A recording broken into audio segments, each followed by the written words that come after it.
ನಮಸ್ತೆ ಮಕ್ಕಳ, welcome back to my channel. ಇವತ್ತು ನಾವು 7ನೇ ತರಗತಿಯ ಗಣಿತದಲ್ಲಿ ಪೂರ್ವ ಪರೀಕ್ಷೆಯ ಮಾದರಿ ಪ್ರಶ್ನೆ ಪತ್ರಿಕೆ ಉತ್ತರ ಸಹಿತವಾಗಿ ನೋಡ್ತಾ ಹೋಗೋಣ. ಪ್ರಶ್ನೆ 1 ನೋಡಿ. 65,740 ವಿಸ್ತರಿಸಿ ಬರೆಯಿರಿ. ಉತ್ತರ ಹೇಗೆ ಬರೀಬೇಕು ಮಕ್ಕಳ? 6 × 10,000 ಪ್ಲಸ್ 5 × 1,000 ಪ್ಲಸ್ 7 × 100 ಪ್ಲಸ್ 4 × 10 ಪ್ಲಸ್ 0 × 1. ಅರ್ಥ ಆಯ್ತಾ? ಮತ್ತೊಮ್ಮೆ ನೋಡಿ. 6 × 10,000 ಪ್ಲಸ್ 5 × 1,000 ಪ್ಲಸ್ 7 × 100 ಪ್ಲಸ್ 4 × 10 ಪ್ಲಸ್ 0 × 1. ಅರ್ಥ ಆಯ್ತಾ? ಈ ರೀತಿಯಾಗಿ ಅದನ್ನು ವಿಸ್ತರಣೆ ಮಾಡಬೇಕಾಗತ್ತೆ. ಪ್ರಶ್ನೆ 2 ನೋಡಿ. 1991ನೇ ವರ್ಷದಲ್ಲಿ ಸುಂದರ ನಗರದ ಜನಸಂಖ್ಯೆಯು 2,35,741 ಆಗಿತ್ತು. 2001ರಲ್ಲಿ ಅದು 72,958ರಷ್ಟು ಹೆಚ್ಚಾದುದು ಕಂಡುಬಂತು. ಹಾಗಾದರೆ 2001ರಲ್ಲಿ ಆ ನಗರದ ಜನಸಂಖ್ಯೆ ಎಷ್ಟು? ಈಗೇನು ಮಾಡಬೇಕು ಮಕ್ಕಳ? 2001ರಲ್ಲಿ ನಗರದ ಜನಸಂಖ್ಯೆ ಈಸ್ ಈಕ್ವಲ್ ಟು, ಮುಂಚೆ ಎಷ್ಟಿತ್ತು ಮಕ್ಕಳ? ಮೊದಲಿಗೆ 2,35,741 ಪ್ಲಸ್ 72,958 ಈಸ್ ಈಕ್ವಲ್ ಟು ಎಷ್ಟಾಗುತ್ತೆ ಮಕ್ಕಳ? ಎರಡನ್ನೂ ನಾವು ಸಂಕಲನ ಮಾಡಬೇಕಾಗತ್ತೆ. 8 + 1 9, 5 + 4 9, 9 + 7 16, 6ಕ್ಕೆ 6 ಬರೀಬೇಕು, 1 ದಶಕ ಹೋಗುತ್ತೆ. ಆಮೇಲೆ 2 + 5 7 ಪ್ಲಸ್ ದಶಕ 1 ಸೇರಿದ್ರೆ 8. ನೆಕ್ಸ್ಟು 3 + 7 10, 10ಕ್ಕೆ 0 ದಶಕ 1, 2 + 1 3. ಟೋಟಲು 3,08,699. ಓಕೆನಾ?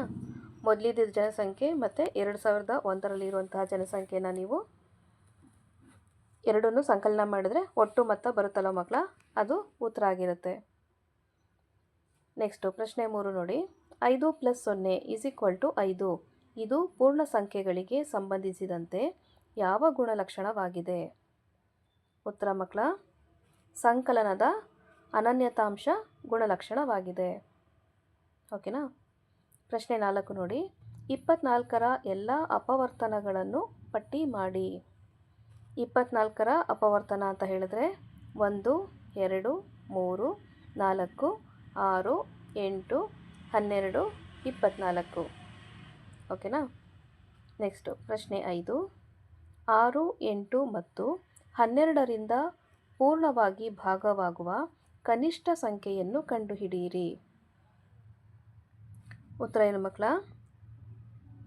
6 ಮತ್ತು 8 ಹಾಗೂ 12ರಿಂದ ಪೂರ್ಣವಾಗಿ ಭಾಗವಾಗುವ ಕನಿಷ್ಠ ಸಂಖ್ಯೆ ಅಂತ ಹೇಳಿದ್ರೆ 24 ಅಲ್ವಾ?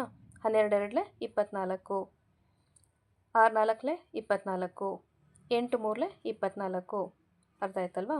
ಆ ರೀತಿಯಾಗಿ ಯೋಚನೆ ಮಾಡಿ ಬರೀಬೇಕಾಗತ್ತೆ. ಪ್ರಶ್ನೆ 6 ನೋಡಿ. ನಿಮ್ಮ ತರಗತಿಯಲ್ಲಿ ಸಮಾಂತರ ರೇಖೆಗಳನ್ನು ಹೋಲುವ ಯಾವುದಾದರೂ 2 ವಸ್ತುಗಳನ್ನು ಹೆಸರಿಸಿರಿ. ಉತ್ತರ ಏನಾಗಿರುತ್ತೆ ಮಕ್ಕಳ?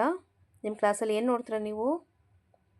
ಕಪ್ಪು ಹಲಗೆ ಅಂದರೆ ಬೋರ್ಡ್ ಅಂತ ಹೇಳ್ತೀವಲ್ವಾ, ರೈಟಿಂಗ್ ಬೋರ್ಡ್, ಮೇಜುಗಳು, ಟೀಚರ್ ಮುಂದೆ ಇಟ್ಕೊಳ್ತಾರಲ್ವಾ ಒಂದು ಟೇಬಲ್ ಇರುತ್ತಲ್ವಾ, ಅದು ಮೇಜುಗಳು, ಪುಸ್ತಕಗಳು, ಎಲ್ಲರೂ ಯೂಸ್ ಮಾಡುವಂತಹ ಪುಸ್ತಕಗಳು, ಪುಸ್ತಕಗಳ ಅಭಿಮುಖ ಬದಿಗಳು. ಒಂದು ಬುಕ್ಕು ಇಟ್ಕೊಂಡ್ರೆ ಆ ಕಡೆ ಈ ಕಡೆ ಬದಿಗಳಿರುತ್ತಲ್ವಾ, ಅದು. ನೆಕ್ಸ್ಟು ಪ್ರಶ್ನೆ 7 ನೋಡಿ.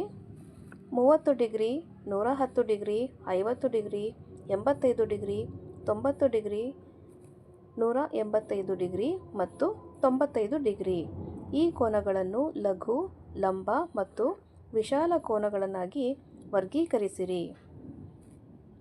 ಮೊದಲನೇದಾಗಿ ಲಘು ಕೋನಗಳಲ್ಲಿ ಯಾವುದಾದ್ರು ಬರುತ್ತೆ ಮಕ್ಕಳ? 30 ಡಿಗ್ರಿ, 50 ಡಿಗ್ರಿ ಹಾಗೂ 85 ಡಿಗ್ರಿ. ಇವಿಷ್ಟು ಲಘು ಕೋನದಲ್ಲಿ ಬರುವಂಥದ್ದು. ಲಂಬ ಕೋನದಲ್ಲಿ ಬರುವಂಥದ್ದು ಬರೀ 90 ಡಿಗ್ರಿ ಮಾತ್ರ ಅಲ್ವಾ? ಲಂಬ ಕೋನದಲ್ಲಿ ಬರೀ 90 ಡಿಗ್ರಿ ಬರುತ್ತೆ. ವಿಶಾಲ ಕೋನಗಳಲ್ಲಿ ಬರುವಂಥದ್ದು 110 ಡಿಗ್ರಿ, 185 ಡಿಗ್ರಿ ಹಾಗೂ 95 ಡಿಗ್ರಿ.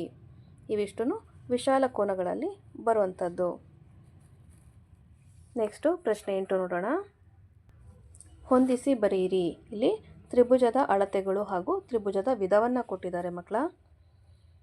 ಮೊದಲನೇದಾಗಿ 3 ಬಾಹುಗಳ ಉದ್ದ ಸಮ. ಯಾವುದು ಮಕ್ಕಳ? ಸಮಬಾಹು. 3 ಬಾಹುಗಳ ಉದ್ದ ಅಂತ ಹೇಳಿದ್ರೆ ಉತ್ತರ ಅದಕ್ಕೆ ಸಮಬಾಹು. ಪ್ರಶ್ನೆ 2ರಲ್ಲಿ ನೋಡಿ, 2 ಬಾಹುಗಳ ಉದ್ದ ಸಮ. 2 ಬಾಹುಗಳ ಉದ್ದ ಸಮ, ಅದಕ್ಕೆ ಸರಿಯಾದ ಉತ್ತರ ಸಮದ್ವಿಬಾಹು.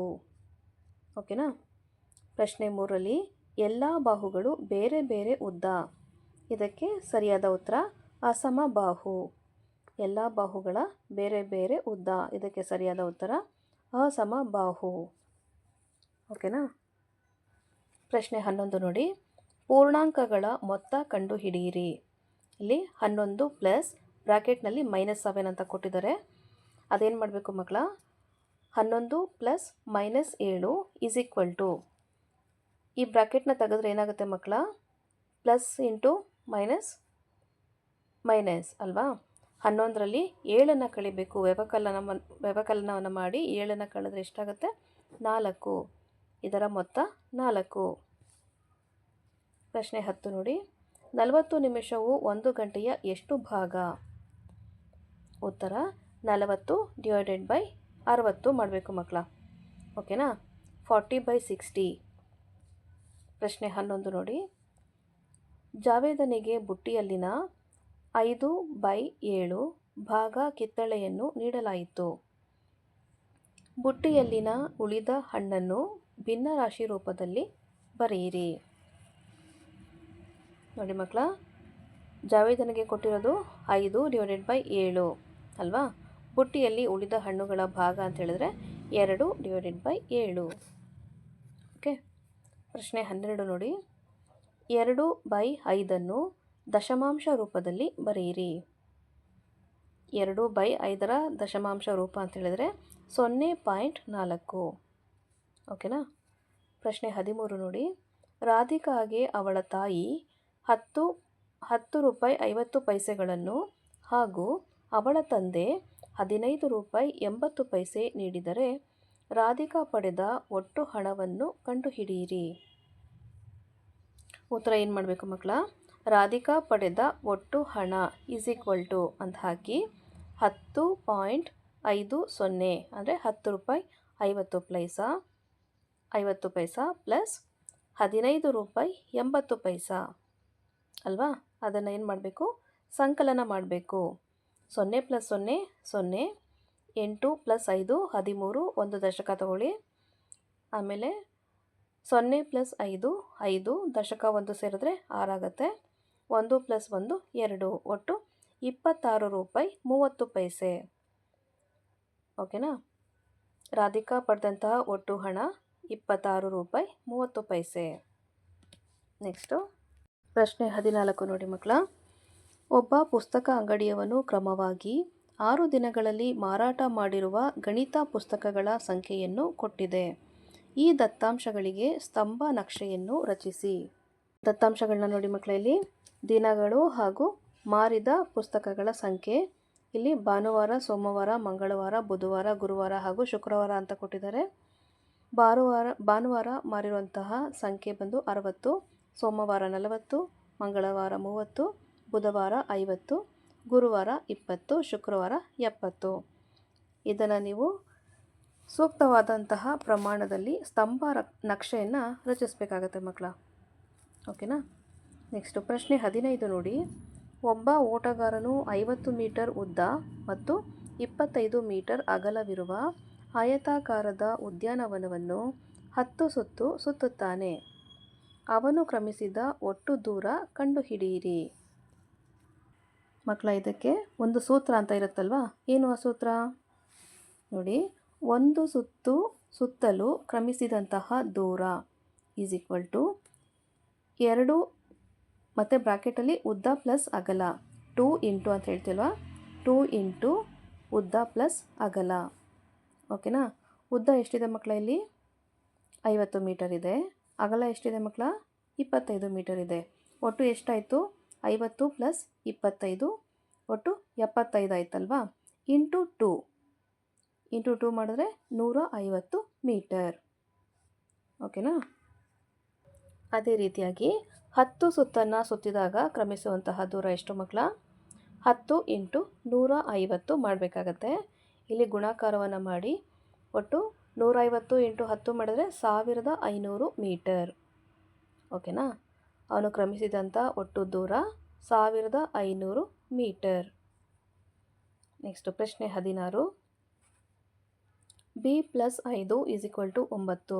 ಸಮೀಕರಣದಲ್ಲಿ ಚರಾಕ್ಷರ b ನ ಬೆಲೆ ಕಂಡುಹಿಡಿಯಿರಿ. ಉತ್ತರ b = 4.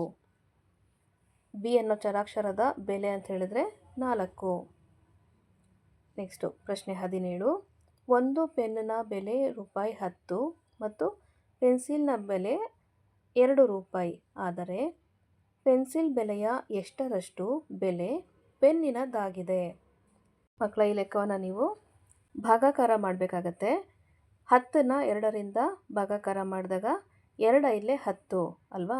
ಹಾಗಾದರೆ ಪೆನ್ನಿನ ಬೆಲೆಯು ಪೆನ್ಸಿಲ್ನ ಬೆಲೆಯಕ್ಕಿಂತ 5ರಷ್ಟು ಹೆಚ್ಚಾಗಿದೆ. ಪ್ರಶ್ನೆ 18 ನೋಡಿ. 6 ಜ್ಯೂಸ್ ಡಬ್ಬಿಗಳ ಬೆಲೆ ₹200 ಆದರೆ 4 ಜ್ಯೂಸ್ ಡಬ್ಬಿಗಳ ಬೆಲೆ ಎಷ್ಟು?